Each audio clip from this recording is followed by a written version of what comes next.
just so that everyone understands what a thoroughbred is. Anyway, I'm going to take for granted that no one knows anything about thoroughbreds. So it's a breed of horse that was developed in about the mid-1700s. So call it 1750 in England. And it was a breed of horse. The English had been breeding two types of horses. One was a plow stock horse that could also hold and carry a knight in full armor. And the other was like a cavalry quick and agile horse. So in a European style battle, you would have a battle line, and you'd get on a quick horse, you'd charge, you'd get back, get on a fresh horse, charge, etc. So quickness and agility were the traits that they bred for.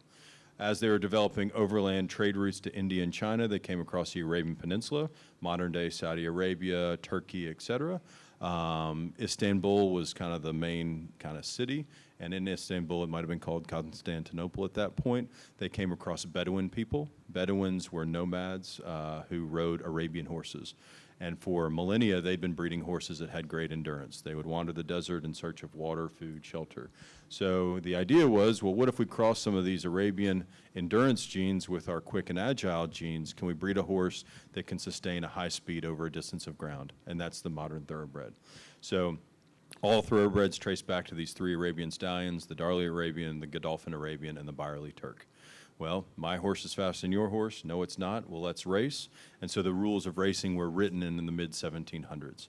In 1770, they started running a race that they still run today called the St. Leger. In 1780, they started running a race that they call the Epsom Derby. We spell it Derby, they just mispronounce it. And as you know, in the 1770s, there was a minor conflict going on in this country, and so I like to say that the distraction that the thoroughbred created for King George meant he didn't double down in Yorktown, and we became Americans. So when you go to your local racetrack and support thoroughbred horses, know that you're doing your, good American tradition. It's your patriotic duty to go to the track. It is your patriotic duty. So it was, again, really originated in England and Europe, and then as England, conquered the world, they brought their traditions with them, including, thoroughbreds, et cetera. And so that's kind of that's where the thoroughbred kind of grew in America.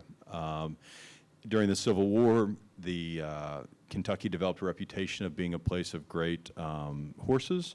As the North went south, they took Kentucky horses. As the South went north, they took Kentucky horses. And then after the Civil War, consider the robber barons of the Industrial Revolution, the Whitneys, the Carnegies, the Vanderbilts, they aspired to be English, right? They were major Anglophiles. A Vanderbilt marries an English, noble woman and builds the Biltmore Estate in North Carolina. And so that tradition of thoroughbred racing was very captivating to them. So a lot of the racing took part around New York City. I think at one point New York had 15 or 20 tracks. The races and racing circuit in New York moved north to Saratoga Springs in the summer because there was good water, good air, and then there was a little casino. So at that time, late 1800s, they're trying to figure out, well, where do we raise our horses? Where's our nursery land? They were starting to buy land in New Jersey, and there was a really good writer in Louisville named Matt Winn, who would write and romanticized Kentucky and romanticized thoroughbred racing, and the race that you had to win was the Kentucky Derby, now properly pronounced. And the Whitneys came down and they were like, oh, look at this great land. It had a reputation from the Civil War times, and we should raise our young stock here in Kentucky. And so they bought a lot of land on one side, not far away from here, on one side of Paris Pike. And then there was a Kentuckian frontiersman who came back from the 1849 gold rush and bought another side of Paris Pike. And so now you had big thoroughbred operations that led to good blacksmiths, led to good, at that time, horsemen, led to then veterinary medicine, and then led to kind of the establishment of the thoroughbred here in Central Kentucky. It was really split between Central Kentucky and the Nashville, Williamson County, or Davidson, Williamson County area of Tennessee. And there was a great racehorse named Iroquois. If you're familiar with Tennessee, there's a steeplechase now that honors him. But in the great moral cleansing of the 19-teens and 20s, gambling was outlawed in Tennessee. And so at that time, you bet with bookmakers at horse tracks, and so that was deemed very immoral. And so they got rid of wagering in Tennessee, and the industry went away.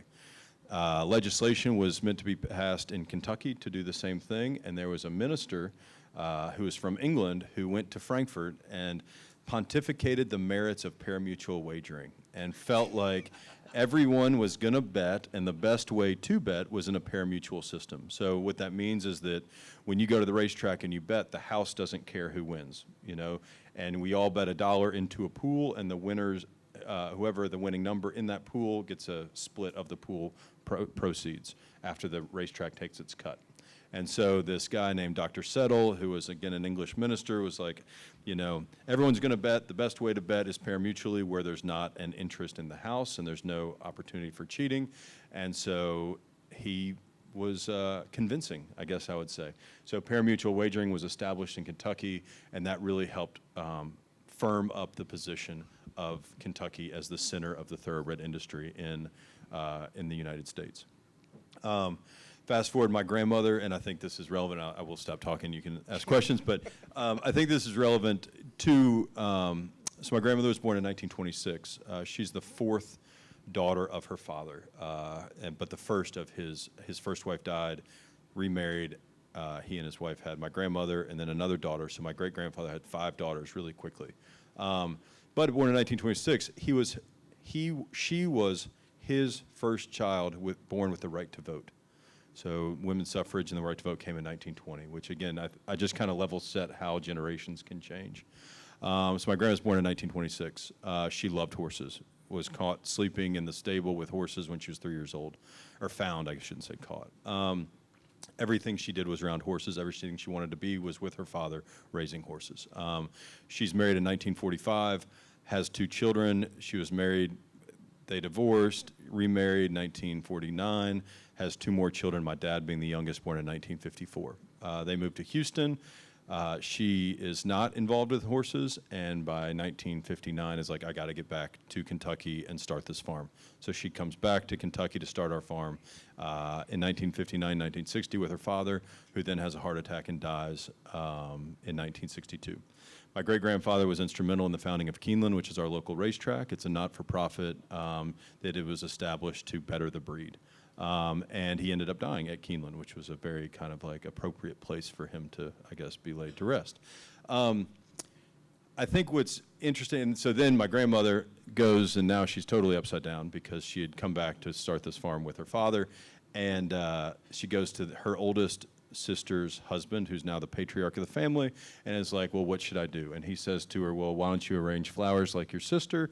And she says, well, I'll show you how to arrange flowers, you son of a bitch, and starts the farm. And so with 300, pardon my French, but that's her words, not mine. So she starts her farm with 300 acres, or 286 acres, and 4 brood mares, so 4 mothers, and that was it, just raw land. One of those mares produces a horse named Sir Ivor, who ends up being the best. He's bought by the ambassador to Ireland and goes to England and is the best horse as a 2-year-old in England, and is the best horse as a 3-year-old. He wins the Epsom Derby, which is he was the first American-bred sold at auction to win this race. So this is 1968, he wins this race. Her Majesty the Queen loves horse racing, if you've seen The Crown or seen these. And my grandmother and she are the same age, and so they start a friendship where Her Majesty sends horses to the farm to raise in America, because what they found was that American horses had speed and the English horses had endurance. And so we had kind of like shaped the physical, I guess we'd made physical changes to the breed to kind of straighten their hind leg and make them quicker. And so the Europeans had kept a very endurance-based breed, and so they came to America to get speed into their genetic pool. At the same time, there was a royal family from Dubai who had struck oil, the Maktoum family, and they had been educated in England, loved racing, also had that kind of same love of England and wanting to beat the royals in their game. And so they started coming to America to buy our horses. So now we had more of a commercial product. We were no longer just trading amongst ourselves in America. We were trading on like a international platform. And Kentucky became the place where the best thoroughbreds were raised, and the best. And so part of that, in order to be a thoroughbred, I should also say that it has to be a live cover. So the mare has to visit the stallion.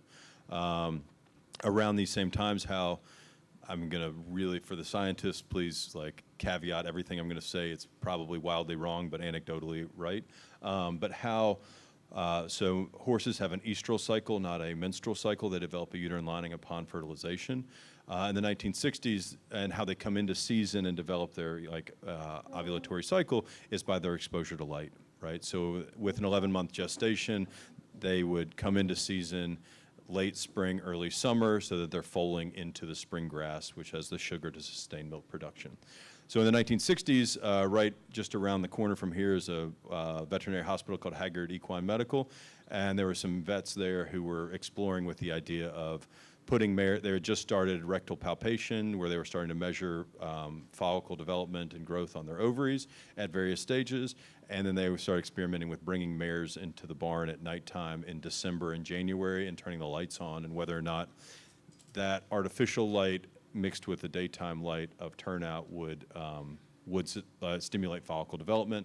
Turns out it does. And so in Lexington, I use that as an example of just about kind of having that veterinary medicine and the experts who are experimenting, and why Lexington ends up rooting as the center of the thoroughbred industry. So that's like the 1960s. Getting back to kind of a little bit of a story arc, so then our farm, we are a commercial nursery. We run about 115 mares on the farm. We own 15 of them. We raise horses on behalf of clients. And when a thoroughbred is born, it has about less than a 1% chance of winning a Grade 1 race, which is our highest level. The Kentucky Derby's a Grade 1, et cetera. And we're measuring genetic pool for the success on the racetrack, right? That's what we're working towards.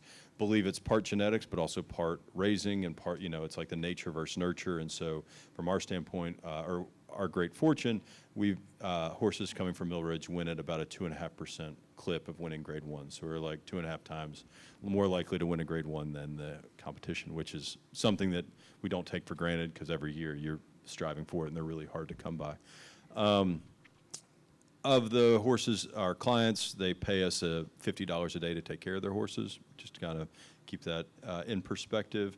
Our crop we take to market are yearlings, so we take them from conception through the fall of their yearling year, at which point they go off where they're taught how to be ridden and pre-trained. So when we do tours on the farm, which I'll kind of jump back into in a second, but we position ourselves, and this audience is more advanced than that, but it's like we take horses from conception through high school graduation. They leave us, they go to college where they're taught how to be ridden, which is about 6 months, and then they go to the pros where they compete on the racetrack every day. After they're done racing, they'll come back and enter the breeding stock, or they will be retrained for second careers. Those second careers are oftentimes other athletic disciplines. While we breed horses to run in a circle quickly or an oval quickly, many best athletic endeavor is over jumps or over dressage, which is like horse ballet, et cetera. So thoroughbreds will be retrained for these second careers if their first career going in a circle isn't their best. Or they'll be retrained for equine-assisted therapies, et cetera. And then, so that's what we do. But I also like to share, and I think this is relative to, so I moved back to the farm in 2010. And at that time, our industry was kind of on a downcline, and it still is on a decline. But we're trying to, pull up on the yoke. But part of that, and a big part of that, is that people don't have experience with horses. People don't have experience with like farm life, agriculture in general. And so what we found in 2010, our industry, which is quasi-governed by a variety of different entities, found that like people weren't liking thoroughbreds, and the sport was in rapid decline unless we did something different. And I think it was like 20% of Americans like thoroughbred racing is what they found, but I think more offensive to me was that 40% of those who liked it would recommend their friends like it. And that was very different than the experience that I've had when growing up, bringing people to the farm. They loved it. I had like 100% strike rate of people who came to the farm loving our sport and wanting more of the information and more to follow. And that was because they experienced horses, right? They let a horse you touch a horse, let a horse breathe on you, you'll fall in love forever. So it was like, how do we get more people on the farm? So that led us to starting this nonprofit to develop tours for our farm. So you all went to Castle and Key, which is part of the Kentucky Bourbon Trail. We started an organization called Visit Horse Country to make it easier to visit farms. So tomorrow you're going to Claiborne. Tomorrow you're going to go to Claiborne, which is a great farm in Paris, beautiful place. And so they were early adopters on giving tours. They did it, to help, just to connect fans. And so Claiborne, ourselves, and a group of about 30 farms, including equine practice or veterinary practices, created a virtual visitor center, for lack of a better word. We aren't going to sell anybody a horse that comes on the farm, unfortunately, anyway, we're not going to sell anybody a horse that comes on the farm. So thus, it's hard to justify a visitor center. Castle and Key has a big visitor center. They got a big infrastructure because they're selling whiskey to you when you leave. And so because of that, we've created this virtual visitor center just to make it easier for people to get on farms. So we'll have 6,000 people come through our farm this year, which on the one hand doesn't sound like a lot. On the other hand is a lot from our farm operation. And we're the number 2 thing to do on TripAdvisor Travel Rater reviews. There's something called a Net Promoter Score, if you're familiar with. A Net Promoter Score is like someone's intent to recommend or intent to return. Southwest Airlines has a 71, Ritz-Carlton has an 81, Mill Ridge Farm has a 95, because people love it when they come out and see it. And I think it's interesting or relevant, and I don't mean to project, but I just feel like we're all farmers trying to find relevance in this in our communities. My grandmother's born 1926. She was found sleeping in a stall with mares. My dad is born 1954. He loves horses, grew up on the farm, but he can tell you every car his friends drove starting from 16 to 21 because they were obsessed with cars. He was born in 1954. I'm born in 1982. I love horses. I grew up in town, spent a lot of time weed eating, farming, etc. But I can tell you all of my friends' AOL Instant Messenger handles. That was kind of the currency in which we traded in the mid-90s. Our son is born in 2015. He likes being outside, he loves it, but he also knows everything about Minecraft and knows everything about this nether world, which I don't really understand. And I use that as that each generation is stepping further away from land and from farming, and so it's important, or I feel it's important, that we challenge ourselves to, while it is difficult, and my grandmother would say, don't come out here. Like, this is our land, we're going to farm it. But if we don't try and engage people to care about it, it's hard for them to kind of like fall in love with it the way that we need them to. And we all are dependent on each other in our natural resources. Like, we're right next to the city, and when it rains, we get a whole lot of garbage right through our farm. A whole lot of garbage comes through the storm system through our creek. That's a problem. We surround neighborhoods, and on the 4th of July, we ask that they don't set off fireworks because horses are prey animals and they get scared of fireworks. They don't make sense, And if we don't engage with them, our neighbors, to help them understand that it's hard for us to say, don't shoot off fireworks. So anyway, that's a little bit, and so that's kind of led us to, whether it's starting this nonprofit, to create farm tours. We're also working on an organization called Light Up for Racing, which is trying to demystify thoroughbreds. There's a lot of misinformation spread around animal husbandry, around thoroughbreds, and what happens with thoroughbreds when they're done racing, or are they all, just et cetera. And so trying to have a place that can address misinformation and that we can inform those about, guiding them to resources so that they can understand what is true around thoroughbred horses. So if that's an introduction, there you have it. That's one hell of an introduction. As I sit here and listen, obviously I'm not going to speak for all of you in the room, but the similarity of the challenges that you're facing in the thoroughbred industry and what we face as beef producers, misinformation was the words you used. There's so much of that in our world, of things that we are supposedly doing to cattle that are obviously not true. Just like the thoroughbred industry, we care about the welfare of the animal, and our success is dependent on the welfare of the animal, but those that are not involved maybe don't understand that. And that's a connection that, yes, you raise fast horses, we raise fat cows, but it's a connection between the two that our industries might be more similar than we realize, even though the product is a bit different. Absolutely, and it's a very visceral reaction that you receive when someone's like, "Oh, you beat your horses." Like, you just want to punch them back. I don't beat that's the last thing I do. In fact, I spend all my time trying to take care of horses and nurturing horses. Like, how could you say that? And it's really, and I guess I find that like that visceral reaction isn't as productive as like, well, come out and let me show you. If you feel that way, come out and see the farm, come out and see what we do. And I haven't found someone who, by sharing, I haven't found someone who still feels that way. How about that? Which I'm sure in many of y'all are from all over the country, and you probably have the same. I mean, we're all very similar, right? We have similar pressures and similar pains, and so anyway, that's how we're trying to address that. So I kind of want to dive into the philosophy of a stock breeder at this point. So if you have a mare, you're wanting to go through the process of getting her bred to a stallion. It's very different than what we have to go through. We can turn a bull out and the cow's bred. So walk through kind of the process of how you go from, I want to breed this mare, to she is at the stallion barn. I think we understand the process of what happens in the stallion barn, so you can probably stop there. But Sure. The beauty of our game is that no one knows from where the best come. You know, we just had Mystic Dan just won the Kentucky Derby, right? And so no one, you know, he was, I think he was actually bred by his breeders. They paid $8,500 for his stud fee. And his mare was a very nondescript mare, you know, but they believed.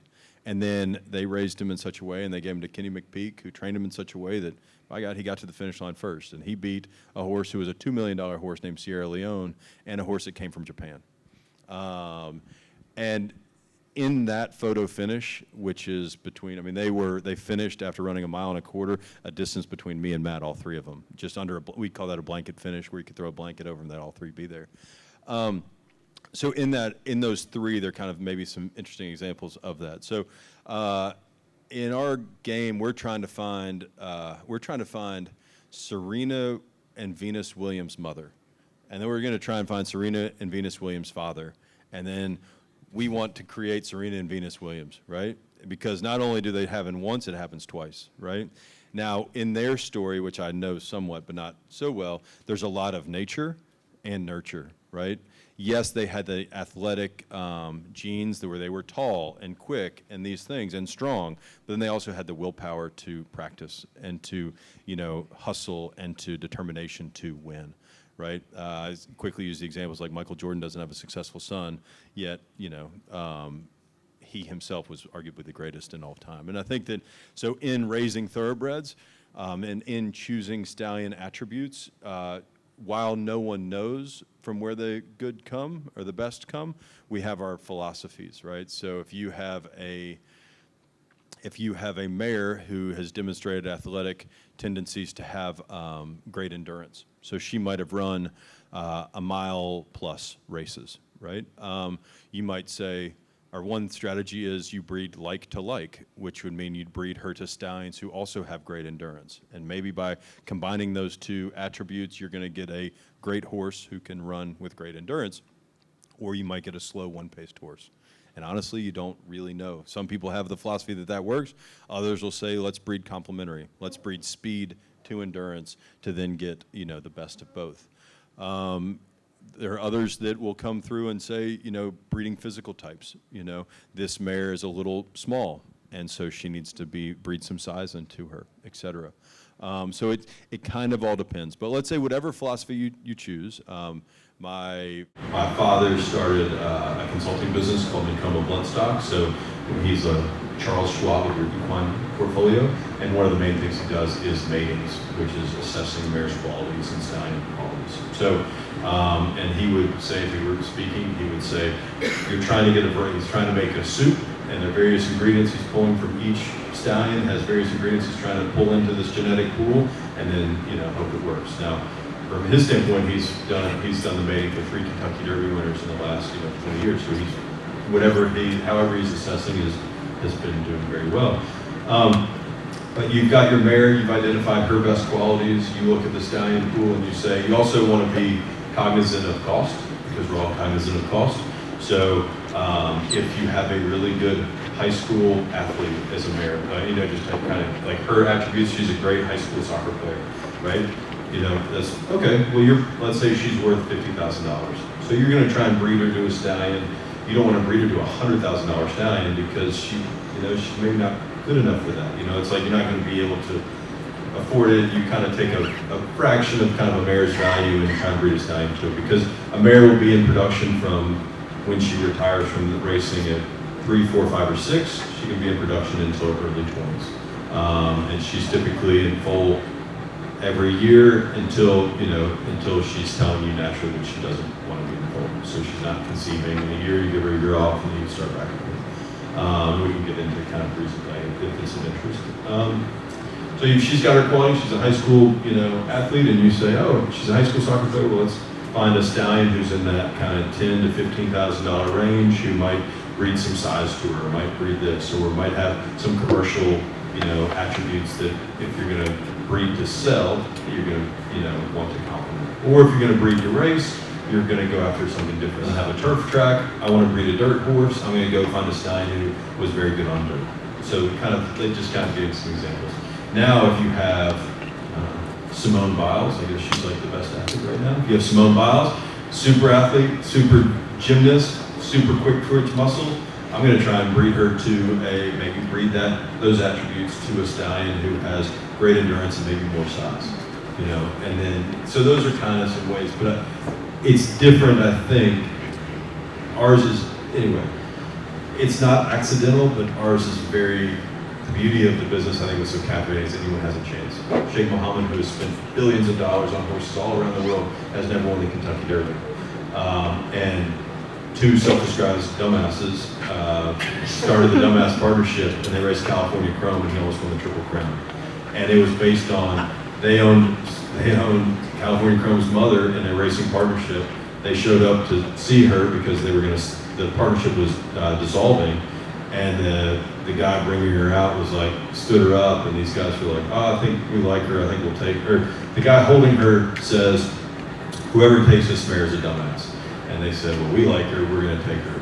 And so they started the DAP's Dumbass Partnership, and her first foal was California Chrome, and he won $12 million, and he was syndicated and sold for $20 million. And then he cost them to produce $5,000. And so again, no one knows from where they come, and that's, I think, a little bit different in our game, which, frankly, if we did know from where they came, it wouldn't be interesting. The game would go away. I mean, we are very much in a game of egos, and my horse is faster than your horse. No, it's not. Let's race. And that's kind of what drives our game forward. Is there a nomination process to send a mare to the stallion, or do you just say, call it? So say, I'm bringing her tomorrow. Great question. So our business has changed in my lifetime. When in the mid-90s and 80s and all before that, stallions bred to 40 mares a year. No more. No more. That wasn't because they could physically only cover 40 mares. That was just the tradition in the business. They were typically syndicated in 40-share syndicates, and your share ownership gave you one season a year. That changed in the 90s when it went from 40 mares to 60 to 80. And then it went to 120 in the kind of the mid-90s, early 2000s. That a stallion could cover that many mares. So at that time, you're submitting your mare to the stallion owner and the stallion manager and hoping that they, will accept her. Now, in the wild horses, can cover hundreds of mares a year. And my wife and I went to Cumberland Island in Georgia for our honeymoon, and they have a wild horse herd there, and the mares are always pregnant. The stallion can, keeps his harem of mares, as he is physically able to protect.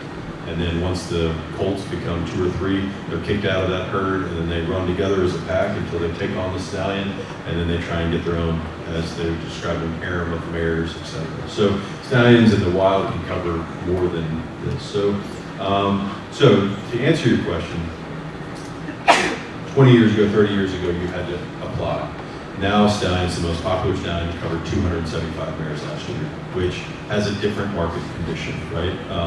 Now, if you're commercially breeding to that stallion, when you go to the sale, Keeneland September is the largest sale. There'll be 4,000 yearlings offered at Keeneland September. Now, when you go to the sale, you're going to be selling against 150 to 180 other yearlings by that stallion. So now there's that becomes a bigger risk. So for our stallion, we have a popular stallion named Oscar Performance who was born and raised at Mill Ridge. We try and limit his book to around 160. So which has become challenging because the market at 275 mares, you have a mare, you'll pay the fee, the breeder, the mare owner has the power and they can go to choose wherever they want to go. They're not used to being told no. And so now we're trying to limit the population that comes to our stallions so that those who come have a marketable product and are not diluted at the auction. So we're limiting the book, I say limiting in quotes for 160, but we've had to tell people no, which is not easy to do. And there are alternative ways, like we don't control the entire stallion's book. There are, it's customary in our business, if you are a horse trainer and you race a stallion, colt successfully, you are given breeding rights in that stallion. And if you are associated with the making of these stallions, you're given breeding rights. So if you can find alternative ways, you don't have to only buy a season in the stallion from the stud farm, but saying no has not been popular. And so it's been really interesting. Like in the 90s, everyone was told no. In the early 2000s, no one was told no, and we're trying to say no so that you have a product to sell when you go to sell a horse. So now I want to flip to the other top side of that pedigree and talk about the stallion. And I guess I have two questions, or a two-part question. The live cover mandate, I personally, some of you might also as well, obviously we can artificially inseminate, use reproductive technology. I want to know the reason behind why that is a mandated piece, but then also with the stallion like Oscar Performance, which Price didn't tell you, they had a son of his run in the Kentucky Derby this year, finished I believe 8th or 9th. So, horse by the name Endlessly, very, very talented young racehorse. So like I said, we wanted world class, we got it. Thank you. Also, kind of the promotional piece of standing a stallion, the challenges of that as well, because as our folks around here promote the herd bulls, it's a very similar thing. Just like to get your take on it. So the first part of that question is why live cover. I don't have a great answer. It's just written in the rule books of our registry that it has to be live cover. I think that so the one word answer would be tradition. Yes, there we go, tradition. I think, and I'll tell you my personal story. So I lived in Australia for a little while working on a breeding operation, thoroughbred breeding operation, and they had greyhound racing, and every dog had B-A-L-E in its name, Bale, because there was some really great dog who was really fast, and it was all named Bale. And so all of those dogs that raced in greyhounds were all named Bale. And so it diluted the gene pool to where because they could basically cover infinite offspring, they were all this one breed. I think that it happened in standardbred horses as well, with a Hanover that basically diluted the gene pool to where it was only of the 1,000 foals, they were all 900 were from that one alone. And so it didn't, I think that the tradition would say by limiting to live cover, the stallion can only physically cover so many, and thus you are protecting the gene pool. That's what I think the tradition would say. And I think that there's some truth in that, because I think it would, again, we're in the business of selling dreams, and the dream is to have a stallion, and if the gene pool is limited to just one and it can cover infinite numbers, one, your stallion fee goes down, and two, the marketability and the market size is a lot smaller. So then the second question is around how you market stallions. So Oscar Performance was, so in American racing, the tradition is dirt. Dirt is king. Turf racing is king overseas and elsewhere. Oscar Performance was the best American turf horse that came to be. We raised Oscar Performance, he was champion 2-year-old. At 3, he won 2 grade 1s. At 4, he set a world record in a mile. He ran at 1:31.23. So when we retired him, we marketed him on the backs of being the best American turf horse we've had in generations. At that time, there were only, if the commercial stallion book, let's say, is 100 stallions, there were only 5 that were American turf stallions, let's say, and they were aging, and so we were trying to position him at Oscar Performance as the next up-and-coming American turf side. Now, Interestingly, as you appreciate reference, endlessly ran in the Kentucky Derby and ran, on the dirt. And Oscar Performance, even though he's a turf horse, has produced a number of dirt stakes winners and turf stakes winners in his very young career. His oldest crop are 4 years old. And so, because of the success on the dirt, he's actually created a market for himself to where we started his stud fee this year at $25,000. Because of the popularity, we moved it to $35,000 kind of halfway through the season, which is very atypical in our industry.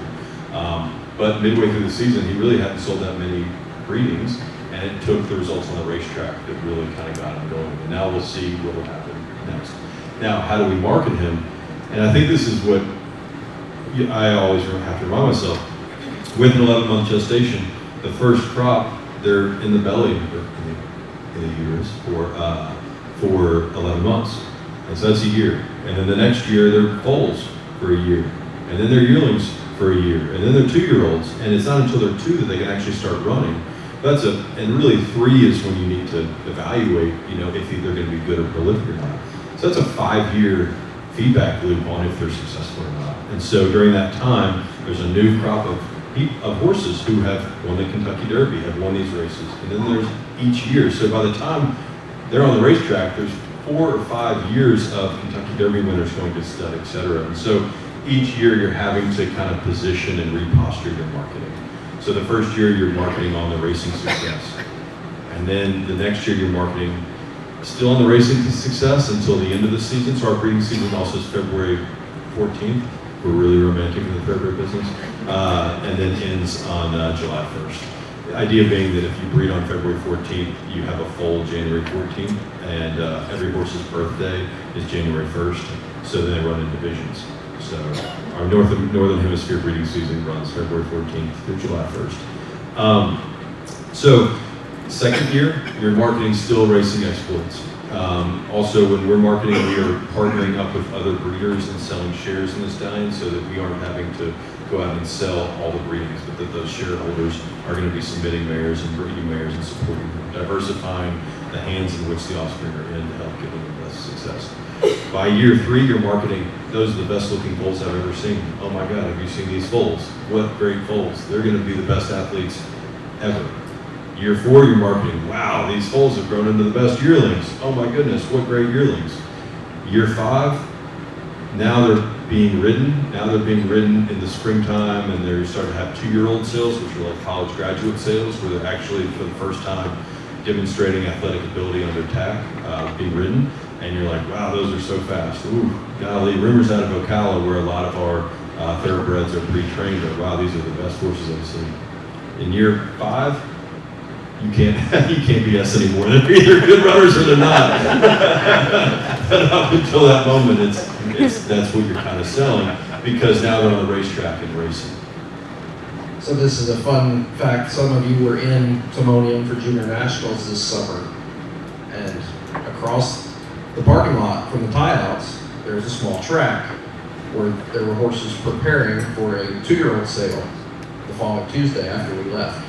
The Fasig-Tipton Auction Company that we will go visit tomorrow hosts a 2-year-old in training sale there in Maryland every June. And so we were from here to that wall from what could be the next great superstar. And is that show in June? It is. Yeah. They also do one in May at Timonium that's during the Preakness, which Millridge raised horse and sold horse from the Preakness this year called Seize the Crown. Does anybody have any questions? I certainly have more, but I want, if you guys have a question, I'll open the floor. I think Christy's got one. I've got like a paper question, but I'll just ask one. Here, let me bring you this.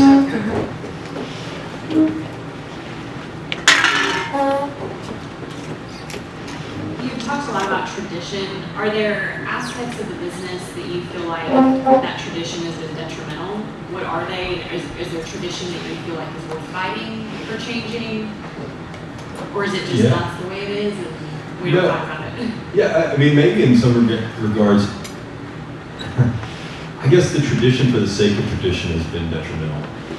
Like, we always did it this way, that's how we've never let people on the backside, meaning backside of the racetrack.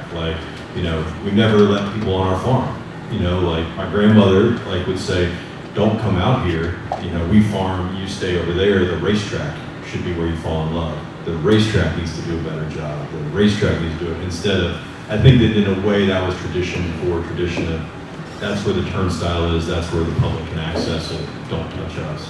And so I think that has been detrimental, because I think it has made change harder. I think there's certainly like a lot of, you know, I mean, this may be more of a cultural statement, but like for a long time there was like, you know, women weren't allowed in clubhouses at the racetrack. You know, like there weren't, you know, only black people took care of horses. You know, like some of those traditions for like, I think those were also really detrimental in making it the sport approachable and acceptable. But I think that where we've turned tradition into kind of differentiators, like, you know, the pageantry at the Derby, you know, the hats, you know, where we've made, you know, something like that I think has been like the tradition of Saratoga Racetrack, which is like, was built in 1860 and that comes, racing goes there in August every year. I think those traditions where we've leveraged them to be unique qualifiers of the sport have really been successful. I don't know if that answers the question. Great. Yes, ma'am. With your stud fees, do you guarantee the mare to be bred? Great question. So, and I realized after I answered that question, I didn't fully stop at the breeding shed. So, you've got a mare, you buy a stud, you buy a contract from us. We guarantee you aren't going to pay that fee unless you have a live foal who stands and nurses. And so you bring your mare, you just retired her, you love her, you put her under lights in December, she starts, you know, you bring her into the barn, you introduce a male horse to her, named a teaser, kind of from the stall door, you see if she's reactive. You know, mares won't be bred unless they're about to ovulate. They go through a 28-day ovulatory cycle, 7-day follicle growth, 21-day dormancy, etc. Your mare's about to be bred, you call up the farm, you say, hey, you have your veterinarian palpate your mare. They reach in and they say, oh, you've got a, you know, 4-centimeter follicle. You're going to ovulate tomorrow. You call the farm. You're like, hey, my mare's about to ovulate. We have this contract. She is clean. We've tested her. You know, she's got clean cultures. She's all, you know, biosecurity is very important because you're having these live cover moments. We say, great. You know, we have a breeding shed at 7 a.m., at noon, and at 4. You tell us what time you want. Maybe this is an ideal time. You know, it doesn't go this smooth, but anyway, you're like, oh, great. I'll come at noon. We're like, wonderful. So then you bring your mare to us, or to our stallion. She's introduced to our teaser to make sure that she is, in fact, close to ovulating. Once we see that she's reactive and, docile and welcoming, then we will load her into kind of a stocks where we'll clean her, we'll wrap her tail with a wrap so that they don't have hairs getting in between the conception, and then we'll bring her into the breeding shed. The stallion will be brought in, we'll clean him, they'll do their thing. Your mare will go back to your house. You'll typically palpate her the next day to make sure she's ovulated. If she hasn't ovulated, you might call and be like, hey, she held on longer than we thought. Okay, no problem, come again today. Or we'll double her, is what we would say. Then same process, you palpate, you see that she's ovulated, and then 14 to 17 days later, you'll do an ultrasound to see if there's a heartbeat. If there's a heartbeat, then you'll do another ultrasound in 28 days to see that it's embedded and is growing at an appropriate rate. And then you'll do a series of kind of ultrasounds every 60 to 90 days, etc. Horses as prey animals typically foal at nighttime. They kind of present, once the mares break water, they present like Superman, where they have 2 hooves and a face. So once they break water, you feel for 2 hooves and a face. They're standing typically when they break water, and then they'll lie down, and then they'll push. And then, you know, we, I guess, supervise is what I kind of describe the foaling process. And then, you know, after the foal is born, mare will lick, develop that bonding, and then she'll stand, and then the foal will stand within, you know, 45 minutes to an hour, 15 minutes, nurse. And then maybe this is also technically a stud fee is owed at that point. However, you know, the foal gets sick. If the foal has some sort of problem, it has nursed, but it's sick, you know, we will oftentimes work with, you know, clients in that regard. So that's when the stuff you would be doing, and then you own the full outright. There are deals, you have a mare, she's a great race mare, but you can't afford or don't want to pay an expensive stud fee. You would approach the stallion owner and say, hey, can we share the full, have a full share? You put up the stallion service, I'll put up the mare, we split the proceeds of the horse that we sold. So there are other ways contractually that people will work through mares. What is the Kentucky industry's thoughts on the Japanese horses? Ooh, great question. So what is the Kentucky industry's thoughts on the Japanese horses? That's a great question, and it's really layered. I think, so the Japanese have a huge market. They've got this incredible monopoly that they control all the gaming. If you want to bet in Japan, you can do it very few ways, but the main way is thoroughbred racing, and they're huge fan sports. So the Japanese breeders have a lot of money. And so we love it when they come and they spend their money and they buy our horses. The competitive side of us is man, we want to keep beating them. And so they have totally different training ways that they train. We train on a track that is circular. They train up hills. They'll typically train with heart rate monitors, and they'll go up a hill at a 50% heart rate, and then they'll walk back down. They'll go up again, and then they'll go to a 75% heart rate. So they, in training, they, the objective is they push their anaerobic curve out really far.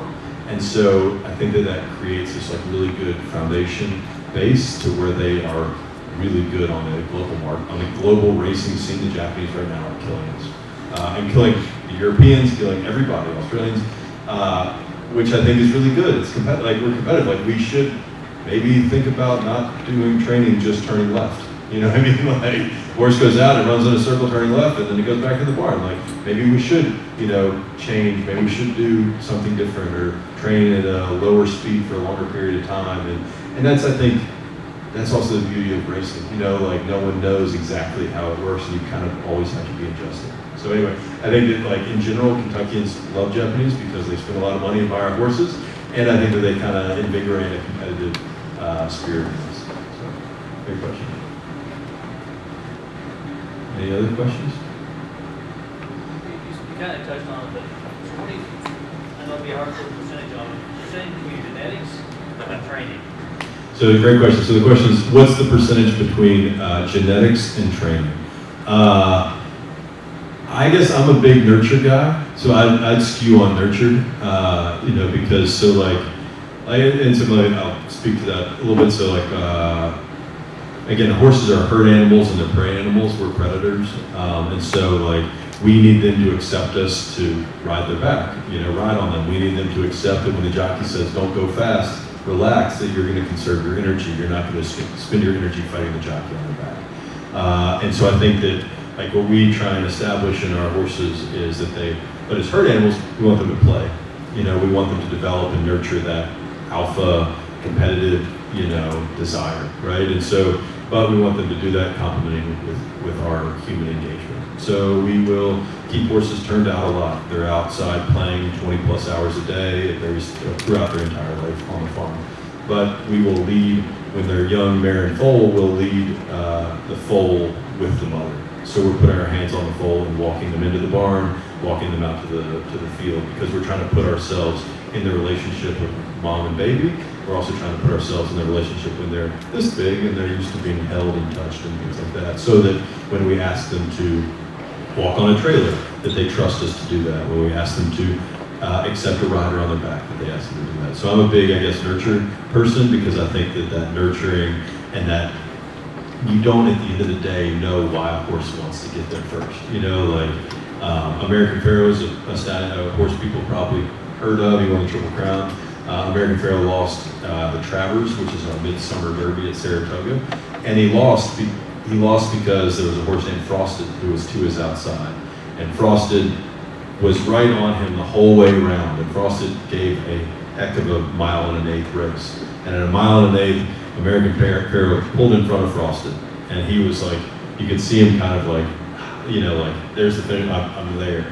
Well, in the middle of the racetrack, kind of where he couldn't see him, Javier Castellano had over him, Keen Eyes, who was, I think, owned by an Iowan, Donegal Racing, Jerry Crawford, I think, is from Iowa. So he had this horse in the middle of the racetrack, and he timed the ride perfectly, and Keen Ice got to the wire like just in front of American Pharoah, and then it jumped past the wire when American Pharoah had now seen him in his periphery. He like re-picks up the bit and is back in front of him, like, you know, by a length. But he kind of like, his will to win was why he was so good. And so I feel like we're trying to nurture that will to win more so than his American Pharoah's pedigree wasn't, it was fine. You know, at the time he certainly made it, but at the time was somewhat unassuming, but his desire was what had been really nurtured through him. So I guess I'd be more nurtured, but that said, you know, there are other people who, you know, Jesse, who you're going to talk to tomorrow, he might be all pedigree. You know? I don't know, and that's it's a great question to ask, you know. And I mean, again, I will like, no one knows from where they come, you know, and that becomes just a game of opinions, you know, which I think is a big, really attractive part of the game. So. I'm going to go back to my page of questions. You're not the only one that has a whole page of questions. So in our industry, data and statistics are an important part of the selection. Obviously, it's a little easier for us. We can run cattle across the scale and collect a weight because that's how we're going to sell it, is off the weight or what have you. In the thoroughbred world, are there kinds of statistics and data that your breeders look at? Is it money one? Or is that a piece of what's going on in your world? It's a great question, and I don't have a great answer. I think that, again, people will try and find what they believe and like really latch onto it, which is great. You know, so there's some people do a lot of genetic testing and they think that they've identified a speed gene and that this gene is what all good horses have. And that's fine. I haven't seen them buy all the good horses. Like, you know, some people believe in measurements and like they have an AI tool that has taken photos of growth rates of horses every day and they like all the horses have these things and this is gonna be a fast horse. They're still selling that service for $500, not just going and buying a fast horse. You know what I mean? And to put in perspective on like the value of a horse, like if you knew the key, there's a stallion in the Mischief who stands for $250,000 of breeding. He covers 200 mares a year. He generates $40 million a year, and he'll do that for 15 years. And he doesn't cost any more to raise. You know, so if you knew, you'd just go buy into Mischief and then sit back and relax. You wouldn't have to do it ever again. You know, so anyway, that's my perspective. Now, you could get someone here who would argue very compellingly on the data, et cetera. Now, we've started measuring growth charts. We've started measuring height. Like it's something that we had never done at our farm forever. And we've just started the last 3 years, which has been really interesting. But it's not, I guess that like it's old school horse person in me would say like, it still can't take away from like that experience with the horse, if that makes sense. And I think breeders, whatever they want to latch onto is great. You know, and I'm not here truly to say what's wrong or right, but, you know, put your money up, put your horse up, and let's see who gets the finish line first, which is the foundation of our business, which I find very compelling. You mentioned earlier that Mill Ridge consigns a lot of yearlings to sales, including horses like Seize the Gray that won a Triple Crown race. What is Mill Ridge's role? Because, as you said, you have 100+ mares on the farm. You own 15 or so of them. So you're selling someone else's horses. So what is your role in that process of how that works? And I don't want to get over my skis in understanding your all's business. So please, if this is not relevant, then ignore it. But for our business, each sale has its unique qualities. So we consign yearlings at 3 main sales or 4 main sales. One phasing tipped in July, which are going to phasing tomorrow and meeting. Is Jesse going to be with you? Great. He's a great guy. He's a Montanan. He's a great guy. And so he's an auctioneer. And he'd be great to ask the same question to on what he is recruiting for each of his sales. So using that example, so Phasing Tipton comes out and they look at our yearling crop in March. So these are like 10, 11, 12-year-old humans, basically, the equivalent. They haven't hit puberty yet. They're awkward. They're woolly because it's coming through the winter. But they still can demonstrate a walk, you know, and so I use the example, I'm about the same size as Steph Curry. You watch me walk, I don't move with any of the athleticism Steph Curry has. So you may not think that you can identify a horse, but if you watch athletes, I think that everyone has a good eye for identifying an athlete. So Jesse and his team come out, they look at basically our whole crop, and they say, oh, this would be a great horse for this sale, this would be a great horse for this sale, this would be a great horse for this sale. They have 3 sales that they're recruiting for. The July sale is a market that needs to be precocious. That's like your really good athletic kind of forward horse because the buyers are looking for precocity, speed, you know, and Jesse, I'd be curious to how he would answer this question because he'd say he's recruiting buyers for that sale who want early horses. That's how the sale is branded. They've been now working to try and extend the branding to be something different. But that's kind of like, that's historically the horse that fits July is that early developer. The next sale they have is the Saratoga sale. It's the first week in August. So now, when I left the farm today, we were taking videos and photos of horses that were going to go to Saratoga. So Saratoga is a very sexy sale. It's a sale that happens at nighttime.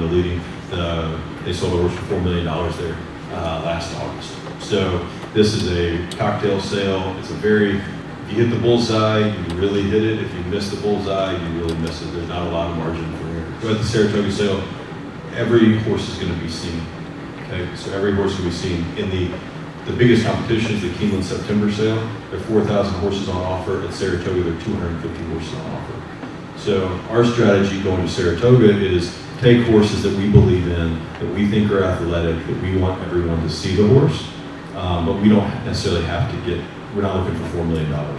So the average of the Saratoga sale is $450,000, and we're going to try and take horses up there. If we get $250,000, that's a huge win because Was Seize the Gray, was he a Saratoga? he was a horse? Saratoga horse, and he sold for $300,000, which was under the average of the sale.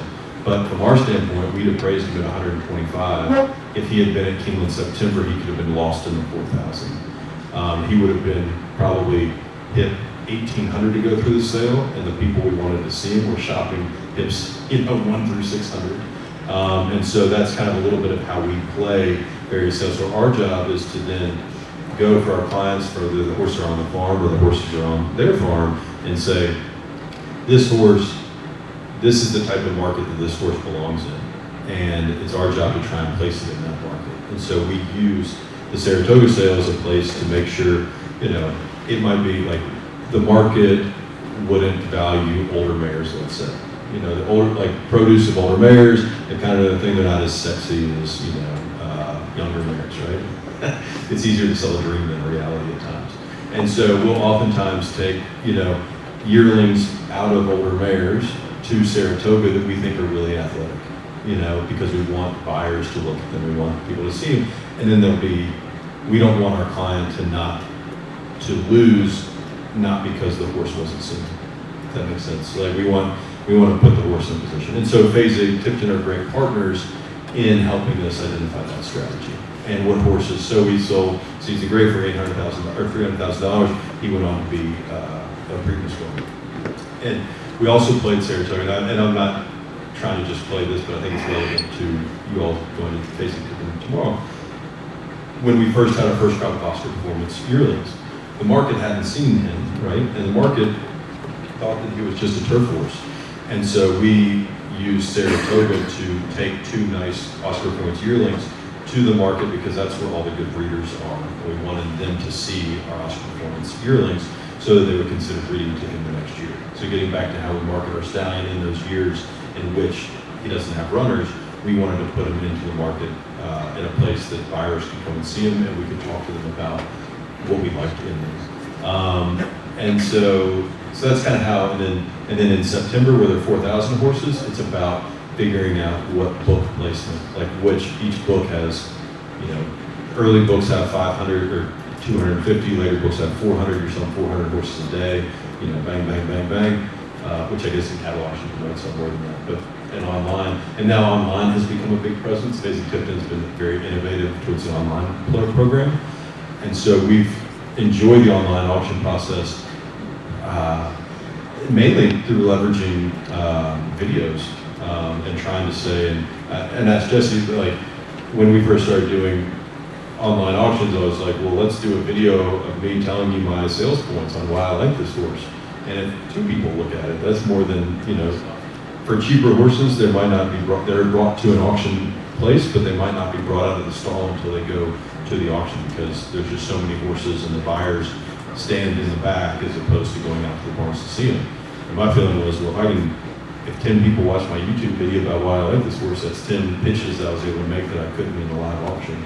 And the cost of doing an online auction is nothing compared to shipping a horse over to a sale, parading a horse, etc. And so, anyway, so the online auction has been a newish platform for us that Phasing has really kind of led. And I'd be curious for him to talk about how he's marketing it. And now Phasing is doing pitches for all the horses. So now you can go be interviewed by Jesse about why you like this horse and try to really push that, information, which is important, like transparency. I guess tradition, getting back to the tradition question, I think there was a tradition of like horse trading, keeping secrets about how a horse has been raised. I think that we have taken a very transparent approach, and I think that has been to our benefit. So I think that's another place where tradition is kind of isn't winning. That makes sense. And that gets back to kind of the online auction.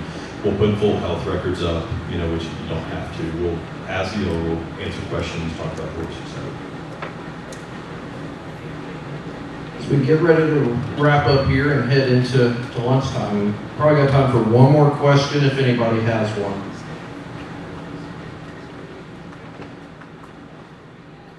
Okay, well, Thank you all very much. Yes, give it a nice hand for doing this.